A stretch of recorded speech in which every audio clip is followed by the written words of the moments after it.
स्वारगेट अत्याचार प्रकरणामधील आरोपी दत्तात्रय गाडेला अटक. 70 तासानंतर आरोपी दत्तात्रय गाडेला अटक. दत्तात्रय केल्याची पुणे पोलीस आयुक्तांची माहिती.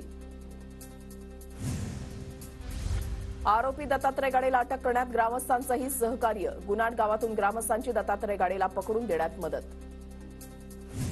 अटक होताच आरोपी दत्तात्रय गाडेबद्दल अनेक खुलासे समोर. आरोपी अनेकदा बस स्थानक परिसरामध्ये वावरत्याचा असल्याचं स्पष्ट. पोलीस असल्याचं सांगून आरोपी मुलींसोबत ओळख करायचा. आरोपी दत्तात्रय गाडेला लष्कर पोलीस ठाण्यामध्ये आणलं. दत्तात्रय गाडेला आज कोर्टामध्ये हजर केलं जाणार. लाडक्या बहिणींवर अत्याचार करणाऱ्या नराधमांना फाशीची शिक्षा झाली पाहिजे, त्यासाठी सरकार प्रयत्न करणार. पुणे अत्याचार प्रकरणानंतर उपमुख्यमंत्री एकनाथ शिंदेंची प्रतिक्रिया. बीड आणि स्वारगेट प्रकरणामध्ये तपास संथ गतीनं करण्याच्या पोलिसांना सूचना. पुण्याच्या पालकमंत्र्यांवर कुरघोडी केली जात असल्याची चर्चा.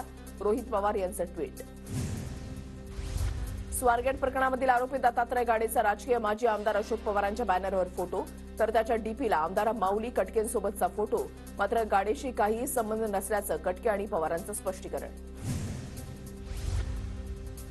पुण्यामधील अत्याचाराच्या घटनेनंतर विरोधक आक्रमक. पुण्यामध्ये राजकीय आश्रयाखाली गुंडगिरी सुरू. संजय राऊतांचा आरोप.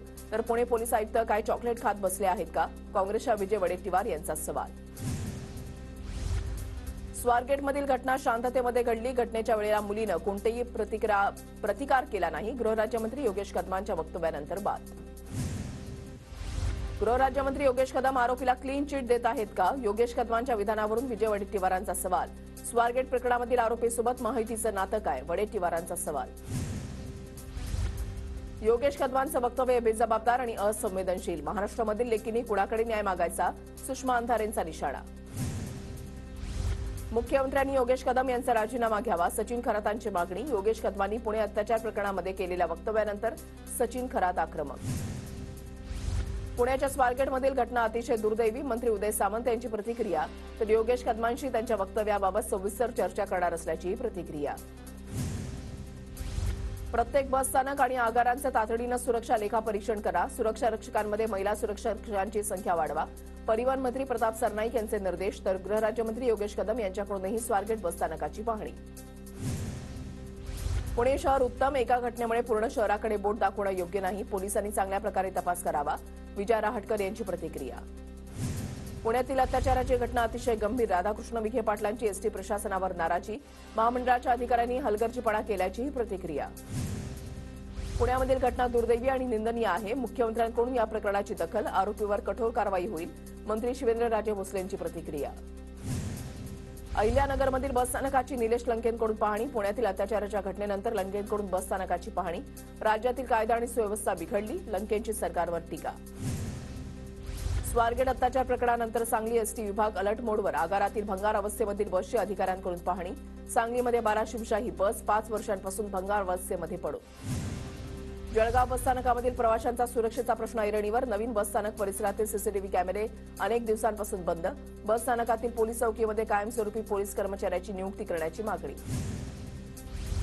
पुणे अत्याचार प्रकरणानंतर ठाकरेंची शिवसेना आक्रमक. वसंत मोरेंकडून पुणे बसस्थानकाची पाहणी.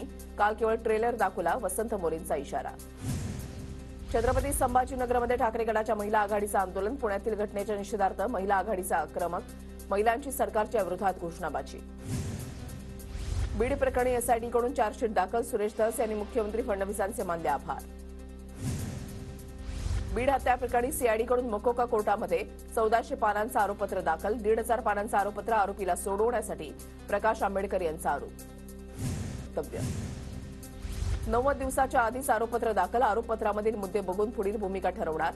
न्याय मिळाल्याशिवाय थांबणार नाही. सीआयडीकडून कोर्टात आरोपपत्र दाखल झाल्यानंतर धनंजय देशमुखांची प्रतिक्रिया. सुरेश धसांचे वाल्मिक कराडसोबत 20 वर्षांपासूनचे संबंध. माजी आमदार बाळासाहेब आजबेंचा दावा. बाळासाहेब आजबेंनी सरपंचासोबतची ऑडिओ क्लिप ऐकवली. इतिहास अभ्यासक इंद्रजित सावंत शिवीगाळ प्रकरण. प्रशांत कोरटकरच्या चौकशीसाठी कोल्हापूर पोलिसांचं पथक नागपूरमध्ये दाखल. मात्र कोरटकर त्याच्या घरात नाही. त्याचा फोनही बंद. तर प्रशांत कोरटकरला शोधण्यासाठी नागपूर पोलिसांचं पथक मध्यप्रदेशमधल्या बालाघाटसाठी रवाना. प्रशांत कोरटकरवर कारवाईच्या मागणीसाठी कोल्हापुरात आंदोलन. खासदार शाहू छत्रपती आंदोलनामध्ये सहभागी. कोरटकरला अटक झालीच पाहिजे. शाहू महाराजांची मागणी. सरकारनं शिवप्रेमींच्या संयमाचा अंत पाहू नये. प्रशांत कोरटकर अटक करावी. इंद्रजित सावंत यांची मागणी.